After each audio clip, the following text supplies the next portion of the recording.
Même bridé par la production, le Hollandais violent est encore capable de nous surprendre. En tout cas, un minimum. Bonsoir à tous.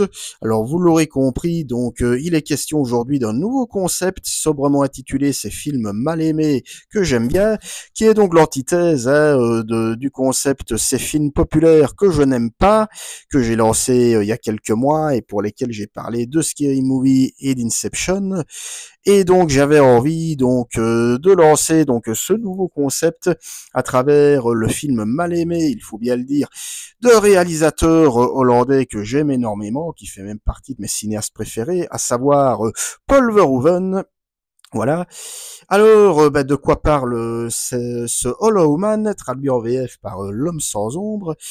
Eh bien, donc c'est l'histoire de Sébastien Kane, un scientifique brillant qui vient de mettre au point un traitement capable de rendre invisible. Et après l'avoir testé sur les animaux avec succès, il décide de le tester sur lui-même en tant qu'humain. Oui, sauf que le problème, c'est que son comportement va se retrouver de plus en plus perturbé, il va devenir de plus en plus parano et même franchement violent et affect avec ses collègues qui tentent alors de trouver une solution pour le sortir de là, d'autant plus que Ken lui-même est furieux de voir qu'il ne peut pas redevenir humain et que donc étant invisible, forcément il ne peut plus quitter le laboratoire, voilà, ce qui le rend d'autant plus fou furieux et au point de constituer une potentielle menace pour son entourage. Voilà. Alors, avant de passer à mon avis proprement dit, je vais d'abord revenir un peu sur les contextes quelque peu houleux de la production. Alors, je le disais tout à l'heure, il est considéré comme le film américain le moins apprécié de la carrière de Verhoeven, voire même son film le moins apprécié tout court. Verhoeven lui-même n'aime pas le film, je veux dire, il va même parfois jusqu'à le renier. Alors, il faut savoir que il fait suite à deux gros échecs assez importants, à savoir celui de Starship Troopers, qui est donc sorti en 98, qui, le film a été réhabilité entre-temps, mais qui a été fortement incompris par le public et également par la critique, même si le film aujourd'hui fait un peu l'unanimité au sein des cahiers du cinéma et de positif. Je vous invite à relire les critiques de l'époque, c'est pas triste, mais voilà. Et avant Starship Troopers, il y a eu Showgirls. Showgirls qui lui aussi a été réhabilité malgré le fait que certains continuent à le trouver mauvais. Donc Showgirls qui a été un violent échec critique et commercial au point même d'avoir été nommé aux Razzie Awards, d'avoir brisé la carrière de son interprète principal, la sublime Elizabeth Berkley. Et donc du coup, voilà, Verhoeven qui pourtant avait atteint le firmament hollywoodien avec Total Recall et plus encore avec Basic Instinct, là il se retrouvait vraiment en eau trouble. Je veux dire, il faut bien le dire, la production ne lui faisait plus vraiment confiance. Et en fait, pourquoi est-ce qu'il a accepté de réaliser Hollow Man, qui est pour le coup un pur film de commande?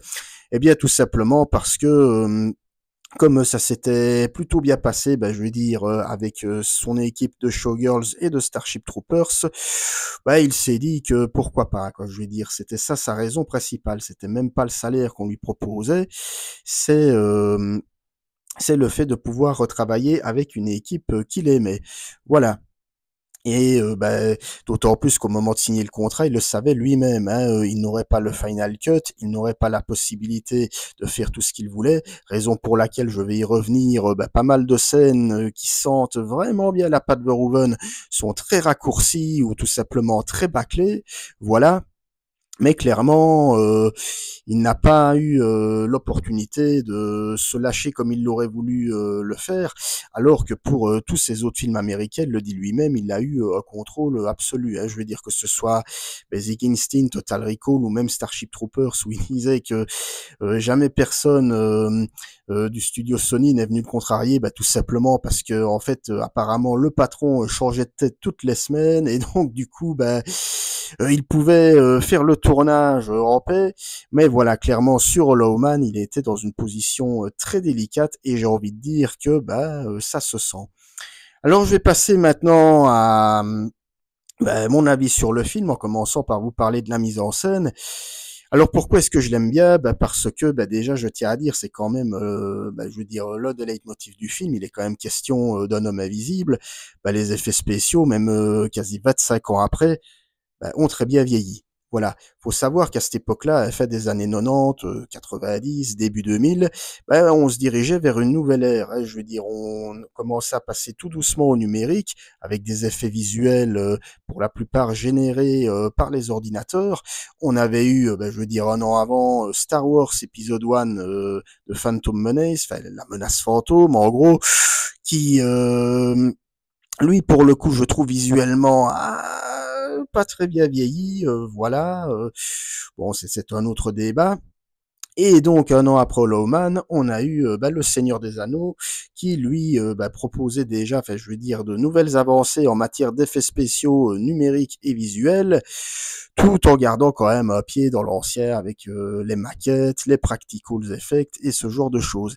Mais ici, voilà, pour en revenir à Hollow Man, honnêtement, je veux dire, voilà, le film s'ouvre d'ailleurs sur une très belle séquence d'invisibilité où vous voyez comme ça une souris en cage, voilà, filmée en plan rapproché, qui à la fois, voilà, mène sa petite vie, qui veut grignoter, et on sent qu'il y a quelque chose qui ne va pas très bien. Et puis on voit cette espèce de mâchoire comme ça filmée, telle des crocs de vampire. Je veux dire, cette énorme mâchoire comme ça, hyper menaçante, qui est celle d'un gorille, qui va dévorer cette souris dans un énorme jet de sang. Et alors là, j'ai envie de dire, la patte Verhoeven, on la sent. Hein. Je veux dire, Verhoeven, c'est, si vous connaissez un peu sa filmo, vous savez que il n'est pas avare en matière d'hectolitres de sang. C'est pas pour rien hein, qu'on le surnomme le Hollandais violent.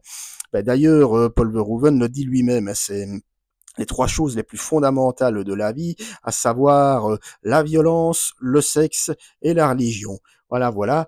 Et donc on a cette très belle séquence d'ouverture, hein, je veux dire comme ça, qui est à mi-chemin entre le fantastique et l'horreur. Vous voyez cette souris littéralement prise au piège, voilà, et qui ne peut donc rien faire face à cet ennemi invisible. Et alors déjà, là, on a les prémices de ce qu'on va de ce qu'on va voir par la suite. Ça annonce déjà la couleur. Hein. On se dit que déjà, si l'invisibilité peut rendre un animal complètement fou, qu'est-ce que ça donnera sur un être humain? Voilà. Est-ce que c'est un peu ça aussi l'idée qui a quand même un peu motivé Paul Verhoeven hein, à faire le film? C'est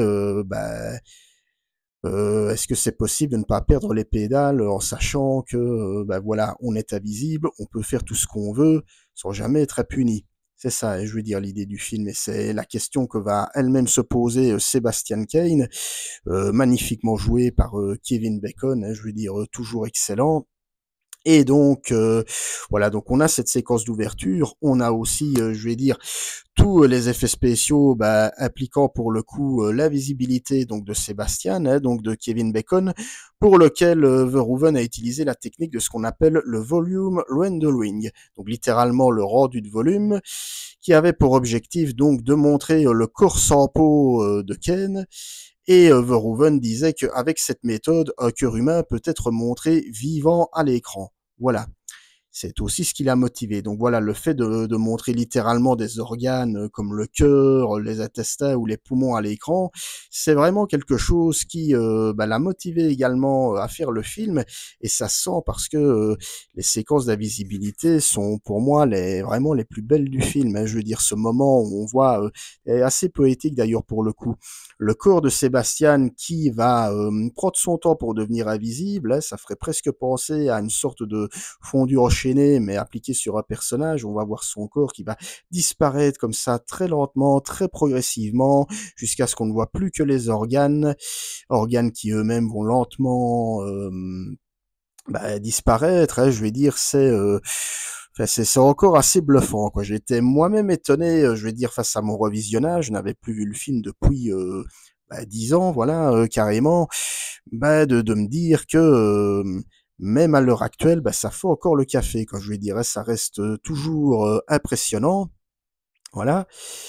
Et alors, l'autre aspect de la mise en scène qui me plaît beaucoup, c'est concernant sa tension.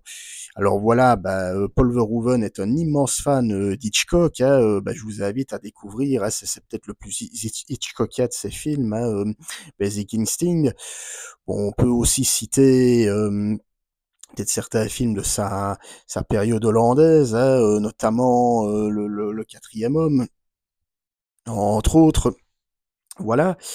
Et donc, Voilà, il va également se servir donc de ce procédé d'invisibilité pour, donner lieu à des scènes de suspense pour le coup, vraiment, très tendues. Je pense, bien sûr à, c'est peut-être la séquence la plus intense en elle-même, où on voit donc Sébastien, hein, donc devenu, totalement invisible, qui va se rendre chez cette voisine, on est chez Paul Verhoeven, hein, donc assez sexy, sur lequel il va, insister sur, les parties les plus intimes. Bah, d'ailleurs Verhoeven a toujours dit que, les seins, d'une femme étaient quelque chose de très beau, voire même que c'était pour lui la partie du corps qu'il appréciait le mieux chez une femme. Et c'est lui qui le dit, c'est pas moi. Même si je partage son avis. Mais bon, bref. Et donc, vous avez cette scène où vous avez cette jeune femme qui sort de la douche et qui, voilà, qui s'essuie, elle va s'essuyer le corps, puis les cheveux, puis se peigner les cheveux. Et alors, en se peignant les cheveux, on va voir que par un petit geste, elle va, sans le vouloir, dénuder son sein. Et alors, à partir de ce moment-là, c'est le moment que Sébastien va choisir pour la violer. Alors, j'ai envie de dire, alors je vous le dis d'emblée, le viol, on ne le voit pas pour la simple et bonne raison que, je le dis, Verhoeven a été bridé par la production. Voilà, on voit juste le moment où elle s'aperçoit qu'elle se fait agresser, puis pouf, ça passe à autre chose. Une coupure assez sèche, j'ai envie de dire, en même temps frustrante. Enfin, pas frustrante dans le sens où on est content de voir une scène de viol, c'est pas du tout ça que je dis, mais dans la mesure où on sent que, alors il n'existe apparemment pas de Final Cut ou de Director's Cut. Verhoeven ayant signé le contrat dans lequel il s'appliquait à ne pas obtenir de Final Cut, mais on sent que il y avait quand même autre chose derrière, quoi, hein, que voilà, que la scène ne devait pas se terminer forcément de cette manière-là, donc elle est quelque peu frustrante, mais par contre, voilà, la construction en elle-même est brillante, j'ai envie de dire. Donc on la voit sortir de sa douche, elle se peigner les cheveux avec cette musique comme ça assez lancinante, et on va voir je veux dire, voilà, Sébastien, donc invisible, en mode caméra subjective. On va voir la caméra qui va suivre comme ça lentement cette jeune femme, parce que, et tout joue là-dessus, hein, je veux dire vraiment un pur processus Hitchcockien. Nous, spectateurs, on sait qu'il est dans la pièce, on sait qu'il est invisible et qu'il est là, mais elle ne le sait pas. Et tout joue là-dessus. Tout joue là-dessus, quand je veux dire, on est là, on a presque envie de dire, non mais casse-toi, barre-toi, mais on sait qu'on ne peut rien par rapport à ça, et on est là, le principe du voyeurisme poussé à son paroxysme, et alors en plus traduit par, enfin je veux dire, voilà, enfin je veux dire les pas, enfin je veux dire les traces de pieds que l'on peut voir comme ça brièvement de Sébastien, qui vont être, qui vont elles-mêmes s'évaporer, je veux dire ces traces sous l'effet de la vapeur de la douche, voilà. Et fait vraiment une scène comme ça, tout en tension, je le répète, purement Hitchcockienne s'il en est, et que voilà, qui, même si elle s'avère un peu frustrante sur la fin, parce que comme je le disais, la coupe, on sent que la coupe, elle intervient pas au bon moment. C'est vraiment, voilà, elle se retourne, elle hurle, elle se débat, puis voilà. Alors que la logique aurait voulu que voilà, elle se contente de hurler sans se débattre. Mais bon, voilà, c'est comme ça. Mais on a quand même 5 bonnes minutes comme ça d'une séquence tout en tension. Voilà, on aurait une séquence où là pour le coup, voilà, l'érotisme pur cédera la place à la violence, mais encore une fois, Verhoeven a été bridé, où il va profiter de l'endormissement de sa collègue vétérinaire pour littéralement lui téter le sein. Voilà. Et la scène, bon, elle dure, voilà, je vous dis, c'est pas Basic Instinct ou Showgirls, hein, je veux dire, elle dure que 2 minutes à peine, voilà. Et on sent encore une fois qu'il aurait souhaité aller encore beaucoup plus loin, mais qu'il a dû se réfréner, voilà. Et j'ai envie de dire que la scène a quand même son petit effet, parce que Verhoeven sait y faire, hein, je veux dire, c'est voilà, il faut savoir qu'il a toujours eu cette réputation comme ça de gros provocateur, hein, je veux dire, je vous invite à revoir l'ensemble de ses films, non seulement américains, mais aussi hollandais, pour vous en convaincre. Il a toujours mêlé comme ça la provocation au sexe et à la violence, mais toujours pour vouloir raconter quelque chose, voilà. Raison pour laquelle je ne suis jamais indigné par des scènes de sexe chez lui. Loin de là d'ailleurs, j'ai envie de dire. Et donc voilà, on sent quand même que sa patte est présente de ci, de là, que malgré tout, il a eu encore des idées hein, quand même, hein, ne fût-ce que la scène d'ouverture dont je vous ai parlé, avec la souris, la scène de viol entre gros guillemets, j'ai envie de dire.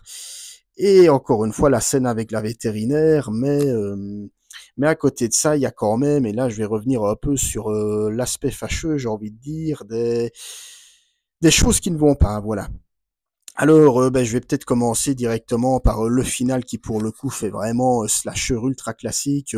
En gros, voilà, le méchant veut tuer tout le monde, il faut le tuer pour s'en sortir, etc. Bon, bon, voilà, je vais essayer quand même de pas en dire trop, mais en gros, c'est ça. Hein, je veux dire, c'est voilà on sent que je vais dire les collègues de Sébastien, dont son ex-compagne Linda, jouée par Elizabeth Shue, et ben voilà son autre collègue, donc joué par Josh Brolin, qui est devenu entre-temps le petit ami de Linda, voilà, histoire de mettre triangle amoureux, on ne sait pas très bien pourquoi. Mais bon, soit, là pour le coup, on est en pleine grosse ficelle, et là, on sent que Verhoeven, bah, d'ailleurs, c'est l'une des raisons aussi pour lesquelles il n'a jamais été satisfait du film, c'est qu'il trouve que les effets spéciaux prennent un petit peu trop le pas sur l'histoire. Et quand on voit cette fin, ben, j'ai envie de dire... un peu quand même, quoi, dans la mesure où voilà la fin, c'est bon, j'irai pas jusqu'à dire, hein, restons polis, que ça frise le Michael Bay ou le Roland Emmerich, mais voilà, ça pète de partout, ça explose à tout va, on a des gros jets, des grosses flammes comme ça, etc. Euh, voilà, ça canarde, hein, j'ai envie de dire, mais voilà, donc on sent que là pour le coup, alors encore une fois, peut-être dû à la production qui lui a dit, voilà, on t'a payé pour nous faire un film de commande, tu nous fais un film de commande, et peut-être qu'effectivement, il n'a pas eu son mot à dire, mais clairement, voilà, c'est, on passe du huis clos à très tendu, je vais dire, au pur film d'action, limite décérébré, on se permet même de faire une vanne, je vais dire, dans l'ascenseur, alors qu'ils sont à deux doigts de mourir, hein, on voit Linda et donc son nouveau petit ami, je veux dire Josh Brolin, dont le nom ne me revient pas, et revoir ça. Voilà, Matthew, donc Linda et Matthew, qui sont en plein sur la cage d'ascenseur, à deux doigts de claquer, hein, je veux dire, disons-le, et qui arrivent encore à sourire et à faire une vanne. J'irai pas jusqu'à dire que c'est niveau MCU, mais voilà. Donc là, on sent vraiment que le final n'évite pas le grand guignolesque, que j'ai envie de dire, il l'évite de justesse par cette scène finale que je ne dévoilerai pas, mais que j'ai quand même trouvé poignante, hein, due à l'interprétation de Kevin Bacon sur lesquelles je vais revenir. Mais voilà, et alors l'autre point négatif, j'ai envie de dire, c'est Josh Brolin. Alors je veux dire, je n'ai rien de base contre lui. Hein. Bon, Josh Brolin, qui à l'époque était pas encore très connu, qui faisait même office de second couteau. Hein, je veux dire, avant d'exploser avec No Country for Old Men, etc. Où il est désormais, bon, c'est une superstar. Hein, Josh Brolin, hein, c'est un secret. Aujourd'hui, c'est un secret pour personne. Mais ici, voilà, son personnage est fade, c'est... Bon voilà, il est là, en gros, il fait figure de fonction, quoi, et il est à la fois le petit ami de Linda, le rival, entre guillemets, de Sébastien, et en même temps son souffre-douleur, parce qu'on a l'impression qu'il a été casté pour ça, hein, pour se faire insulter tout le long du film par Kevin Bacon, qui le traite... littéralement comme une merde. Alors pas Kevin Bacon, son personnage, hein, je sais pas comment ça s'est passé sur le tournage, mais bon voilà. Et que c'est juste un personnage faisant fonction, et j'ai envie de dire, Josh Brolin, alors est-ce qu'il s'est dit que parce que son personnage est fade, il doit le jouer de manière fade? J'en sais rien, mais clairement, bon voilà, on a même deux scènes comme ça, où on le voit, c'est là qu'on découvre qu'ils sont amants. Dans le lit avec Linda, où on voit, enfin je veux dire Linda qui est là en train de l'exciter sexuellement, je veux dire en lui mordillant un peu le ventre, etc. Et lui, il est là en mode, il s'en fiche, quoi, je veux dire. Il est là en train de se préoccuper, en train de se demander pourquoi est-ce que mon boss me traite comme ça, etc. Et elle de lui répondre, non mais attends, laisse ça de côté, je suis en train de te faire l'amour, là, je vais dire. D'ailleurs, c'est marrant de se dire, alors on sait que Verhoeven a toujours eu une réputation assez ambiguë vis-à-vis de ses interprètes féminines, hein, notamment concernant Sharon Stone et Basic Instinct. Alors on ne saura jamais le fin mot de l'histoire, mais voilà, ou même concernant Elizabeth Berkley sur Showgirls. Mais voilà, on sait qu'il est très porté, je veux dire comme ça, je veux dire sur la chose, mais en tout cas ici le personnage de Linda, donc d'Elizabeth Shue, est très sexualisé. Hein, je veux dire, c'est elle qui clairement excite Matthew, hein, donc Josh Brolin, notamment dans leur deuxième scène intime où quand il rentre, voilà, il se jette sur lui. Ah, si t'étais revenu en retard, j'aurais commencé sans toi. Enfin voilà. Et lui, il est là en mode balèque, quoi, j'ai envie de dire, et voilà, j'avoue que c'est, enfin, j'irais pas jusqu'à dire qu'on peut comprendre Sébastien quand il le traite de ringard ou quoi, mais on se dit, qu'est-ce qu'elle lui trouve à ce mec-là, quoi? Parce que je vais dire, c'est juste une enveloppe, quoi. Je vais dire, il est là, sans exister, qu'on sait pas pourquoi lui, pourquoi pas quelqu'un d'autre, etc. Donc, même si je le disais, Josh Brolin était vraiment un supporting actor, et je veux dire, à cette époque-là, mais on sent qu'il est pas clairement impliqué, et ça peut nuire au film, voilà, je vais dire, clairement. Alors, je vais quand même retourner à des points positifs parce que c'est quand même un gros point positif, c'est l'interprétation de Kevin Bacon. Alors, Kevin Bacon, qui, ben voilà, qui peut incarner tout autant les salauds que les mecs bien, hein, je veux dire, voire même les mecs borderline. Alors ici, ce qui est intéressant, c'est que voilà, Sébastien, c'est clairement un anti-héros, hein, je veux dire, et pas seulement une fois qu'il devient visible et dangereux, mais même avant, quoi. C'est-à-dire, on sent que, même si ça peut faire un peu cliché, c'est un peu le génie a compris, quoi. Donc c'est le mec qui est vraiment super mec dans son domaine, un vrai génie, comme c'est répété plusieurs fois dans le film, mais qui est aussi arrogant, assez cassant, même vis-à-vis de ses collègues qui tentent de l'aider. Et je le disais, son rapport notamment avec Matthew, ou même quand il est encore en mode normal, bah, voilà, on sent qu'il le traite pas très bien. Donc c'est vraiment le mec très arrogant, très sûr de lui, convaincu de son génie et qui ne laisse personne décider à sa place. Voilà, c'est lui-même d'ailleurs qui assiste, bon vous me direz, c'est un peu le patron, mais bon voilà, pour devenir invisible. Mais on sent que, ben voilà, c'est pas pour rien que Linda, sa petite amie, l'a plaqué. Elle le dit d'ailleurs lui-même dans le film, tu n'as jamais pensé qu'à toi. Voilà. J'ai l'impression que tu n'as jamais été là pour moi, tu as toujours été là pour toi. Ça veut tout dire du bonhomme, hein, j'ai envie de dire. Et donc voilà, d'entrée de jeu, bah, Paul Verhoeven, hein, je veux dire, quand il nous le montre comme ça déambulé au volant de sa Porsche, bah, c'est l'arrogance personnifiée, hein, c'est le mec, je le redis, convaincu de son génie. Et bah là, pour le coup, ça peut être aussi vu comme un point négatif, bah, c'est qu'on n'a aucun mal à le voir péter les plombs, hein, Sébastien. Surtout que dès la scène d'intro, et ça pour le coup c'est intéressant, on voit que il se casse la tête parce qu'il ne sait pas, il n'arrive pas à trouver le code. Pour son opération, alors pour se détendre un peu l'esprit, il regarde chez sa fameuse voisine sexy en train de se dénuder, et elle, qu'est-ce qu'elle fait? Elle ferme les tentures. Et alors il est là, fuck. Voilà, c'est un peu facile comme effet, mais voilà, moi perso ça m'amuse un petit peu, et en plus c'est pas gratuit, surtout quand on sait le mauvais traitement qu'il va lui affliger après. Donc voilà, très bonne interprétation de Kevin Bacon. Bah, Elizabeth Shue, j'ai envie de dire, dans un rôle, je dis comme ça, un petit peu agréable à sentir avec les honneurs. Même si on peut se dire que son côté sexualisé, bah, vient peut-être du fait que, bah voilà, elle a pas su profiter sexuellement plus que ça de Sébastien, hein, je veux dire, allons savoir. Mais voilà, elle s'en tire, je vais dire vraiment très bien, à savoir que au départ, c'était pas vraiment les acteurs que Verhoeven avait en tête. Bah, d'ailleurs, à la place d'Angelina, pardon, à la place d'Elizabeth Shue, il voulait Angelina Jolie justement. Mais voilà, Angelina Jolie, dont la carrière bah, démarrait franchement à l'époque, n'était pas disponible, et donc voilà, donc c'est dire à quel point bah, il a été quelque peu bridé le petit Polo.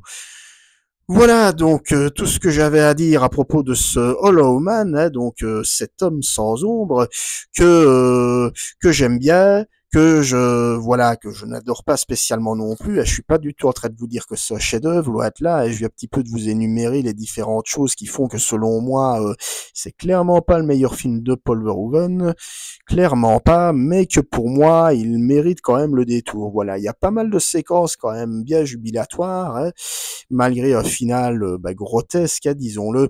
Alors oui, je sais que certains vont me dire, si la fin est pourrie, c'est tout le film qui est pourri. Oui, sauf que la fin, malgré le fait qu'elle est décevante, je le répète, elle a aussi ses bons moments. Voilà, je vous invite à revoir cet ultime plan de Sébastien Kahn invisible, et vous comprendrez pourquoi je dis ça. Mais voilà, donc c'en est tout pour ce premier numéro donc de cette rubrique ces films mal aimés que j'aime bien. Hollow Man que je vous invite à redécouvrir, sait-on jamais, après si vous le détestez, voilà, c'est tout à fait votre droit. Mais j'avais envie quand même de revenir un petit peu dessus parce que je l'aime bien ce film malgré ses défauts et malgré son imperfection évidente. Voilà. Si vous avez aimé cette vidéo, n'hésitez pas à la liker, à la partager, à me suivre sur les différents réseaux. Quant à nous, on se retrouvera très bientôt pour parler de Gladiator 2 que j'ai vu, donc en salle évidemment, ou d'autres, bref, avant-hier. Et je reparlerai évidemment des Nibelungen avec la vengeance de Kriemhild. Et d'ici là, je vous souhaite encore un bon week-end, un bon dimanche d'avance et à très bientôt. Salut, ciao.